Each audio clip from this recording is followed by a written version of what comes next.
Hey, liberal fruitcakes! Publishers, platforms, and Section 230. Let's talk about it!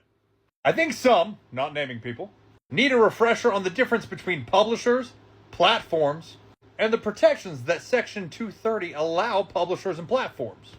So let's look at the differences, shall we? Number one, publishers. A publisher is somebody who creates, edits, and controls content that is pushed out to the general public. This would be magazines, TV stations, news websites, etc. Now, publishers maintain editorial control over their product. This generally means the what, i.e., what are they going to produce, and the how. How is it going to get to the people they want it to? Formats. But because they maintain editorial control, they can be held legally responsible for the material they produce, i.e., they can get sued for libel, slander, defamation, and producing harmful material. So to summarize, publishers curate material that they produce and can be held legally responsible for that said material. Pretty straightforward. Now let's move on. Number two, platforms. Platforms are companies or services that allow other creators to share their content or interact with other people's content. These would be social media websites like the one we're on right now, X, Facebook, etc. Now, unlike publishers, platforms do not have as much editorial control over the content that is put on their sites. Now, this does not mean that they are not allowed to have guidelines that regulate the type of content they want on their site or their platform, but those guidelines and enforcements have to be fair and equal. Now, because a platform is not creating content and other people are creating content and putting it on their platform, they are protected under Section 230, which we'll go into more detail in just a moment. But that means, for the most part, they are shielded from liability of the content that is put on their platform. So an overall summary of platforms is they don't produce content, they only host content, and they can only regulate content within reason as long as their guidelines are fair and equally applied, while also being partially shielded from legal responsibility of that content.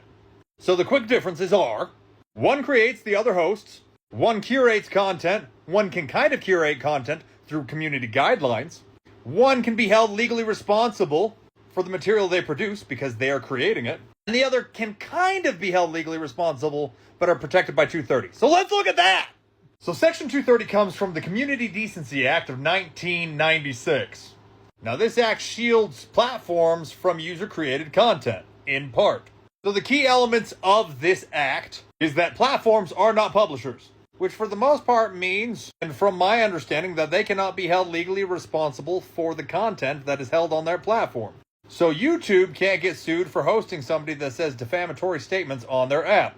That's where community guidelines comes into, though. They are allowed to remove that content if it doesn't fall in line with their community guidelines. Which moves us to moderation. But more importantly, good faith moderation. This allows platforms to, in part, curate content that is on their platform, meaning they can remove obscene, violent, harassing, or other content that may be offensive. Now, from my understanding, this does mean even if it is constitutionally protected speech. This is why there are lawmakers pushing to remove protections of 230 or change it to prevent platforms from removing constitutionally protected freedom of speech. Wouldn't that be nice?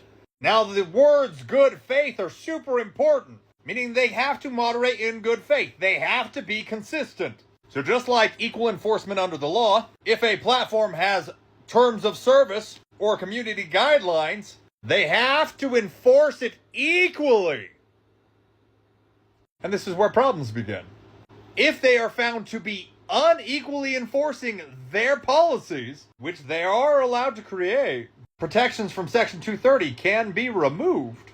Now, an interesting thing that I found was that under Section 230, platforms don't even technically have to moderate, even if it's harmful material, with a couple of exceptions. Federal crimes, they have to regulate that.